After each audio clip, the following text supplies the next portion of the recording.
ಖ್ಯಾತ ಹಾಸ್ಯ ಕಲಾವಿದ ನಿರ್ದೇಶಕ ಸರಿಗಮ ವಿಜಿ ಇಹಲೋಕವನ್ನು ತ್ಯಜಿಸಿದ್ದಾರೆ. ಹಲವು ಕಲಾವಿದರು ಅಂತಿಮ ದರ್ಶನವನ್ನು ಪಡೆದುಕೊಂಡಿದ್ದಾರೆ. ನಾಳೆ ಅಂತಿಮ ಸಂಸ್ಕಾರ ಅನ್ನುವಂಥ ಮಾಹಿತಿ ಕೂಡ ಲಭ್ಯವಾಗಿದೆ. ಹೌದು, ಹಾಸ್ಯ ಕಲಾವಿದರಾಗಿ, ಸಹಾಯಕ ನಿರ್ದೇಶಕರಾಗಿ, ರಂಗಭೂಮಿ ನಿರ್ದೇಶಕರಾಗಿ, ಹೀಗೆ ಹಲವಾರು ರೀತಿಯಲ್ಲಿ ಕಲಾ ಸೇವೆಯನ್ನು ಮಾಡಿದಂತಹ ಹಿರಿಯ ನಟ ಸರಿಗಮ ವಿಜಿ ಇಹಲೋಕವನ್ನು ತ್ಯಜಿಸಿದ್ದಾರೆ. ಇವರಿಗೆ 76 ವರ್ಷ ವಯಸ್ಸಾಗಿತ್ತು. ಸರಿಗಮ ವಿಜಿ ಅಂತಲೇ ಖ್ಯಾತಿಯನ್ನು ಪಡೆದುಕೊಂಡಿದ್ದರು. ದೀರ್ಘಕಾಲದ ಅನಾರೋಗ್ಯ ಸಮಸ್ಯೆಯಿಂದ ಬಳಲ್ತಾ ಇದ್ದರು ಹಿರಿಯ ನಟ ವಿಜಿ ಅಲಿಯಾಸ್ ಸರಿಗಮ ವಿಜಿ.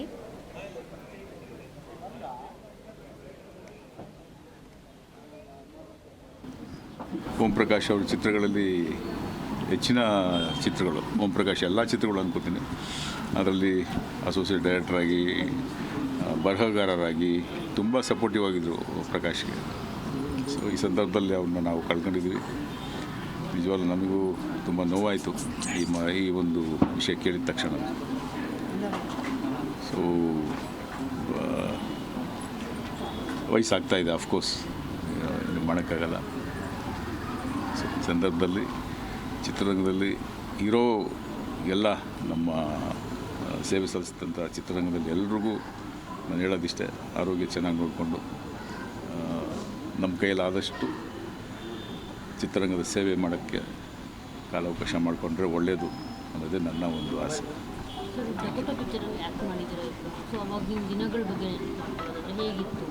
ಅದೇ ನನಗೆ ಫಸ್ಟು ವಿಜಯ್ ಅವ್ರ ಈ ಥರ ಕಾಲವಾದ ಒಂದು ತಕ್ಷಣ ನನಗೆ ಫಸ್ಟ್ ಬಂದಿದ್ದೆ ಡಕೋಟಾ ಎಕ್ಸ್ಪ್ರೆಸ್.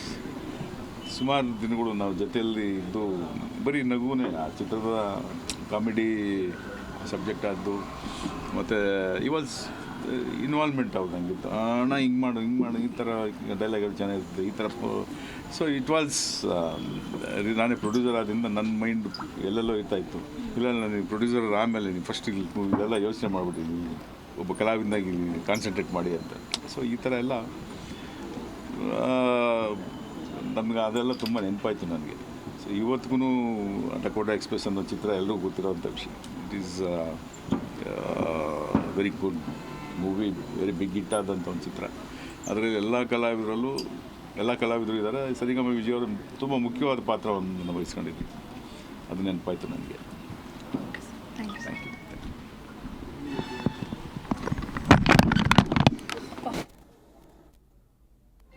ಕನ್ನಡ ಚಿತ್ರರಂಗಕ್ಕೆ ಮತ್ತು ನಮ್ಮಂಥವ್ರಿಗೆ ಒಂದು ದೊಡ್ಡ ನಷ್ಟ ಆಗಿದೆ. ನನಗೂ ಅತ್ಯಂತ ಸ್ನೇಹಿತರು. ಬಹುಶಃ ನನ್ನ ಕಚೇರಿ ಅವ್ರ ಮನೆ ಇರ್ತಕ್ಕಂಥದ್ದು 2 ರಸ್ತೆ ಡಿಫ್ರೆನ್ಸಲ್ಲೇ. ಏನೇ ಕಾರ್ಯಕ್ರಮ ಇದ್ದರೂ ನನ್ನ ಮನೆಗೆ ಬರಬೇಕು, ಅವ್ರ ಜೊತೆ ತಿಂಡಿ ತಿನ್ನಬೇಕು, ಬರಲೇಬೇಕು ಅಂತಕ್ಕಂಥದ್ದನ್ನ ಎಡಿಟ್ ಮಾಡೋರು. ಬಹುಶಃ ನನ್ನ ಕಷ್ಟದಿಂದಲೂ ಅವರೆಲ್ಲ ನನ್ನ ಜೊತೆ ಇರ್ತಕ್ಕಂಥವ್ರು. ಕನ್ನಡ ಚಲನಚಿತ್ರರಂಗದಲ್ಲಿ ಅವ್ರದ್ದೇ ಆದ ಒಂದು ಛಾಪನ್ನು ಮೂಡಿಸಿರ್ತಕ್ಕಂಥವ್ರು, ನನ್ನ ಮತದಾರರು ಮತ್ತು ಅವ್ರ ಕುಟುಂಬ ಎಲ್ಲನೂ ನಾವೆಲ್ಲ ಒಂದು ಆತ್ಮೀಯತೆಯಿಂದ ಅಣ್ಣ ತಮ್ಮದಿರ್ತ ಹಲವಾರು ವರ್ಷಗಳಿಂದ ನಾವು ಬೆಳೆದಂಥವ್ರು. ನಮ್ಮ ಕೆ.ಸಿ. ಅಶೋಕ್ ಅವರು ಇರ್ಬೋದು, ಸರಿಗಮ ವಿಜಯ್ ಅವರು, ಅವರ ಮಕ್ಕಳು, ಅವರ ಪತ್ನಿಯವರು, ಎಲ್ಲರೂ ಅವರ ಅಗಲಿಕೆ ಕನ್ನಡ ಚಿತ್ರರಂಗದ ಮೇಲೆ ಒಂದು ಕಪ್ಪು ಛಾಯೆ ಬಂದಿದೆ. ಭಗವಂತ ಅವರ ಕುಟುಂಬಕ್ಕೆ ದುಃಖವನ್ನು ತಡ್ಕೊಳ್ತಕ್ಕಂಥ ಶಕ್ತಿ.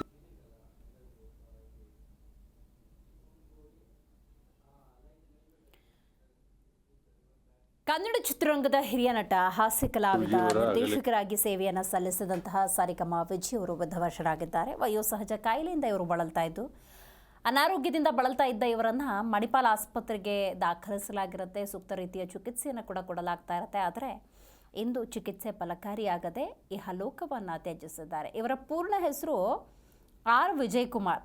ಈಗ ವಿಜಯ್ ಕುಮಾರ್ ಅಂತ ಹೇಳಿದ್ರೆ ಅಷ್ಟಾಗಿ ಯಾರಿಗೂ ಕೂಡ ನೆನಪಾಗುವುದಿಲ್ಲ. ಸರಿಗಮ ವಿಜಿ ಅಂತಲೇ ಖ್ಯಾತಿಯನ್ನು ಪಡ್ಕೊಂಡಿರ್ತಾರೆ. ರಂಗಭೂಮಿ ಕಲಾವಿದರು. ಆಗಿನಿಂದಲೇ ಇವರನ್ನು ಸರಿಗಮ ವಿಜಿ ಅಂತ ಕರೀತಾ ಇರ್ತಾರೆ. ನೋಡಿ, 1980ರಲ್ಲಿ ಗೀತಪ್ರಿಯ ನಿರ್ದೇಶನದ ಬೆಳವಳದ ಮಡಿಲಲ್ಲಿ ಸಿನಿಮಾದ ಮೂಲಕ ಸಿನಿಮಾ ರಂಗಕ್ಕೆ ಕಾಲಿಡ್ತಾರೆ ಸರಿಗಮ ವಿಜಯ್ ಅವರು. 269ಕ್ಕೂ ಹೆಚ್ಚು ಚಿತ್ರಗಳಲ್ಲಿ ಅವರ ನಟನೆ. ಮಾತ್ರವಲ್ಲ, ನಿರ್ದೇಶಕರಾಗಿ, ಸಹ ನಿರ್ದೇಶಕರಾಗಿ ತಮ್ಮದೇ ಆದಂತಹ ಕಲಾ ಸೇವೆಯನ್ನು ಇವರು ಮಾಡ್ಕೊಂಬಂದವರು. ಇದೀಗಾಗಲೇ ಅವರ ನಿವಾಸದಲ್ಲಿ ಅಂತಿಮ ದರ್ಶನಕ್ಕೆ ಎಲ್ಲ ರೀತಿಯ ವ್ಯವಸ್ಥೆಯನ್ನು ಕಲ್ಪಿಸಲಾಗಿತ್ತು. ಅಂತೆಯೇ ಹಲವು ಗಣ್ಯರು, ಕಲಾವಿದರು ಅಂತಿಮ ದರ್ಶನವನ್ನು ಪಡೆದುಕೊಂಡಿದ್ದಾರೆ. ನಾಳೆ ಅಂತ್ಯ ಸಂಸ್ಕಾರ ಅನ್ನೋದು ಕುಟುಂಬದ ಕಡೆಯಿಂದ ಲಭ್ಯವಾಗಿರುವಂತಹ ಮಾಹಿತಿ. ನಾಳೆ ರವೀಂದ್ರ ಕಲಾಕ್ಷೇತ್ರದಲ್ಲಿ ಅಂತಿಮ ದರ್ಶನಕ್ಕೂ ಕೂಡ ವ್ಯವಸ್ಥೆಯನ್ನು ಮಾಡಲಾಗುತ್ತೆ. ನಂತರ ಅಂತಿಮ ವಿಧಿವಿಧಾನ ಪ್ರಕ್ರಿಯೆಗಳು ನಡೆಯಲಿದ್ದಾವೆ.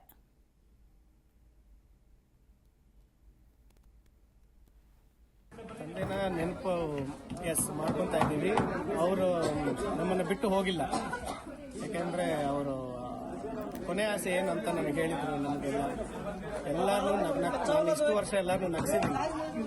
ನನ್ನನ್ನು ನಗನಗ್ತಾ ಕಳಿಸಿ, ಆ ನಗು ಎಲ್ಲರಲ್ಲಿರೋ ನಗುನಲ್ಲಿ ನಾನು ಇರ್ತೀನಿ. ಸರಿಗಮ ವಿಜಿ ಅವರು ಎಲ್ಲರ ನಗುನಲ್ಲಿ ಇರ್ತಾರೆ. ನೀನು ಯಾರಾದರೂ ಬಂದು ನಗಿಸಿದ್ದೀನಿ ಅಂದರೆ ಅದರಲ್ಲಿ ಸರಿಗಮ ವಿಜಿ ಇರ್ತಾರೆ. ಆ ಥರ ಹೇಳಿ ನಮಗೆ ಹೀ ಈಸ್ ವಿತ್ ಅಸ್. ನಮ್ಗೆ ಅವ್ರು ಹೋಗ್ತಾ ಇದ್ದಾರೆ ಅಂತ ಅನಿಸ್ತಾ ಇಲ್ಲ. ಏನಾಗಿತ್ತು ಸರ್ ಅವರ ಆರೋಗ್ಯದಲ್ಲಿ? ಏನಾಗಿತ್ತು? ಎಷ್ಟು ದಿನದಿಂದ ಆರೋಗ್ಯ? ಒಂದು 5-6 days ಬ್ಯಾಕ್ ನಿಮೋನಿಯಾ ಆಗಿತ್ತು. Because of climate, cold climate. Lungs ಅಲ್ಲಿ ನೀರು ತುಂಬಿತ್ತು. ಬಟ್ ಹಾಗಾಗಿ ಅವರು ಸ್ವಲ್ಪ ಹಾರ್ಟ್ ಪೇಷಂಟ್ ಅವರು. ಹಾಗಾಗಿ ನ್ಯೂಮೋನಿಯಾದಿಂದ ಬ್ರೀತಿಂಗ್ ಪ್ರಾಬ್ಲಮ್ ಆಗಿ ಹಾರ್ಟ್ಗೆ ಎಫೆಕ್ಟ್ ಆಗಿದೆ. ಮೊನ್ನೆ ಭಾನುವಾರ ತುಂಬಾ ಸೀರಿಯಸ್ ಆಗಿತ್ತು. ನಮ್ಮ ಸೋಷಿಯಲ್ ಮೀಡಿಯಾದಲ್ಲಿ ಆಲ್ರೆಡಿ ಸ್ಪ್ರೆಡ್ ಆಗ್ಬಿಟ್ಟಿತ್ತು. ಬಟ್ ಅವ್ರು 2 days ಇನ್ನೂ ಫೈಟ್ ಮಾಡಿದ್ದಾರೆ. ಈಗ ಇವತ್ತು ಬೆಳಗಿನ ಜಾವ 9 ಗಂಟೆಗೆ sir Darshan sir and Vinod Prabhakar ಅವರು ನೀವೆಲ್ಲ ಆಪ್ತರು. ಈಗ ಅವರು ದರ್ಶನ್ ಸರ್ ಏನಾದ್ರು ಮಾಹಿತಿ ಗೊತ್ತಿತ್ತು? ಏನಾದ್ರು ಕಾಲ್ ಗಿಲ್ ಮಾಡಿದ್ರು? ಬೆಳಗ್ಗೆಯಿಂದ ಅವರು ಕುಟುಂಬದವರು ಎಲ್ಲರೂ ಸ್ಪಂದಿಸ್ತಾ ಇದ್ದಾರೆ. ಪ್ರತಿಯೊಬ್ರು ಅವ್ರಿಗೆ ನಾವೆಲ್ಲ ಫ್ಯಾಮಿಲೀಸ್ ತರ. ಅವ್ರು ಬೇರೆ ನಾವು ತುಂಬಾ ವರ್ಷ ನಾವು ಚಿಕ್ಕಂದ್ರಿಂದನೂ ಜೊತೆಲಿ ಬೆಳೆದಂತವ್ರು. ಅವ್ರ ಫ್ಯಾಮಿಲಿ ಎಲ್ಲರೂ ಬರ್ತಾರೆ. ಅವರೆಲ್ಲ ಬೆಳಗ್ಗೆಯಿಂದ ನೆನ್ನೆಲ್ಲ ಸ್ಪಂದಿಸ್ತಾ ಇದ್ದಾರೆ. ಅದರಲ್ಲಿ ಅವರೊಬ್ಬರೇ ಅಲ್ಲ, ಇಡೀ ನಮ್ಮ ಚಿತ್ರರಂಗ ಕುಟುಂಬ ನಮ್ಮ ಜೊತೆನೇ ಇದ್ದಾರೆ. ಅವರ ಹಳೆ ನಮ್ಮ ಸಂಸಾರದಲ್ಲಿ ಸರಿಗಮ ಅಂತ ನಮ್ಮ ತಂದೆಯವರು ಮಾಡಿರುವಂತ ಡ್ರಾಮಾ, ಆ ಡ್ರಾಮಾ ಕಲಾವಿದರು, ರಂಗಭೂಮಿಯವರಾಗಲಿ, ಸೀರಿಯಲ್ಸ್ ಅವರಾಗಲಿ, ಫಿಲ್ಮ್ನವರಾಗಲಿ ಪ್ರತಿಯೊಬ್ಬರು ಬಂದು ಫೋನ್ ಮಾಡ್ತಾ ಇದ್ದಾರೆ. ಹಾಸ್ಪಿಟಲ್ಗೆ ವಿಸಿಟ್ ಮಾಡಿದ್ದಾರೆ. ಈಗೆಲ್ಲ ಮನೆಗೂ ಬರ್ತಾ ಇದ್ದಾರೆ. ಮುಂದಿನ ವಿಧಿವಿಧಾನ ಹೇಗಿರುತ್ತೆ ಸರ್? ಈಗ ಮನೆ ಹತ್ರನೇ ತಂದೆಯವ್ರನ್ನ ಇಡ್ತಾ ಇದ್ದೀವಿ. ಇವತ್ತು ಪೂರ್ತಿ ಇರ್ತಾ ಇದ್ದೀವಿ ಸಾರ್ವಜನಿಕರಿಗೆ, ಪಬ್ಲಿಕ್ ಎಲ್ಲ. ಅವರು ರಂಗಭೂಮಿ ಕಲಾವಿದರು ಅಂತ ಹೆಮ್ಮೆಯಿಂದ ಹೇಳೋದಕ್ಕೆ ನಾಳೆ ಆ ಕಾರಣದಿಂದ ರವೀಂದ್ರ ಕಲಾಕ್ಷೇತ್ರದಲ್ಲಿ 10 ಗಂಟೆಗೆ ಬೆಳಗ್ಗೆ ಅಲ್ಲಿ ನಾವು ನಮ್ಮ ತಂದೆಯವ್ರನ್ನ ಇಡ್ತಾ ಇದ್ದೀವಿ. ಅಲ್ಲೊಂದು 1.5 ಅವರ್ 2 ಅವರ್ ಬಿಟ್ಟು 12 ಗಂಟೆ ಅಷ್ಟೊತ್ತಿಗೆ ನಾವು ಚಾಮರಾಜಪೇಟೆಯಲ್ಲಿ ಅವರ ಅಂತಿಮ ಕಾರ್ಯಕ್ರಮ ಮಾಡ್ತೀವಿ. ಯಾವ ಸಂಪ್ರದಾಯದ ಪ್ರಕಾರ ನಡೆಯುತ್ತೆ? ನಾವು ಹಿಂದೂ ಸಂಪ್ರದಾಯದ ಪ್ರಕಾರ ನಾವು ಬರ್ನಿಂಗೇ ಮಾಡ್ತಾ ಇದೀವಿ. ಬಟ್ ಸೌದೆಗಳೆಲ್ಲ ಹಾಕಿ ಹಿಂದೂ ಸಂಪ್ರದಾಯದ ಪ್ರಕಾರ ಅವ್ರಿಗೆ ಅದೇ ಇಚ್ಛೆ ಇದ್ದು ತಂದೆನ ನೆನಪು.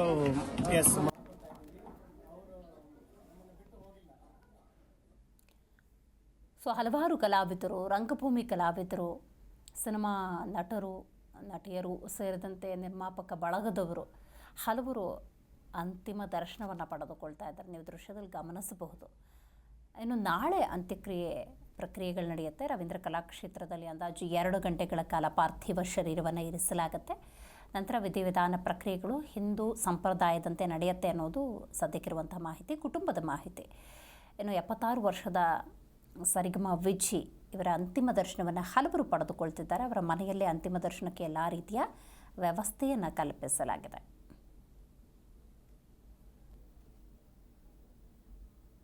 ಹೋಗ್ಬಿಡ್ತಾ ಇತ್ತು. ಒಂದು ಕಾಮಿಡಿ ಮಾಡ್ತಿದ್ರು.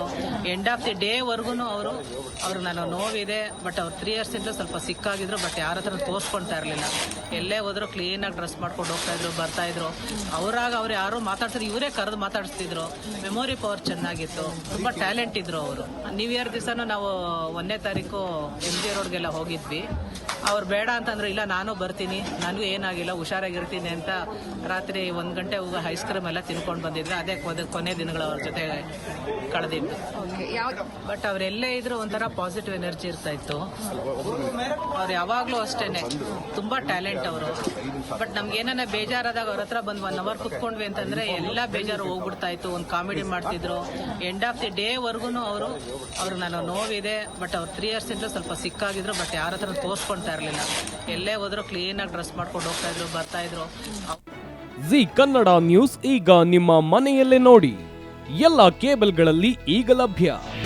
ನಿಮ್ಮ ನೆಚ್ಚಿನ ಜಿ ಕನ್ನಡ ನ್ಯೂಸ್ ಈಗ ಸನ್ ಡೈರೆಕ್ಟ್ ನಲ್ಲಿ number 292, Tata play number 1664, Jio TV number 1334, NXT digital number 30, in cable number 30, city networks 51, U digital number 162, GTPL number 17, Rockline telecommunications number 42, Shri Basaveshwara cable number 168, rural cable network 60, Vinayaka digital 57, Abhishek cable 821, city channel 53, Siddeshwara cable network 57, V4 digital Infotech 628, Surya digital networks 53, Gajanan digital number 836, Malnad Infotech private limited number 56, Metrocast number 830, Victory digital number 167ರಲ್ಲಿ ನೋಡಿ ಆನಂದಿಸಿ.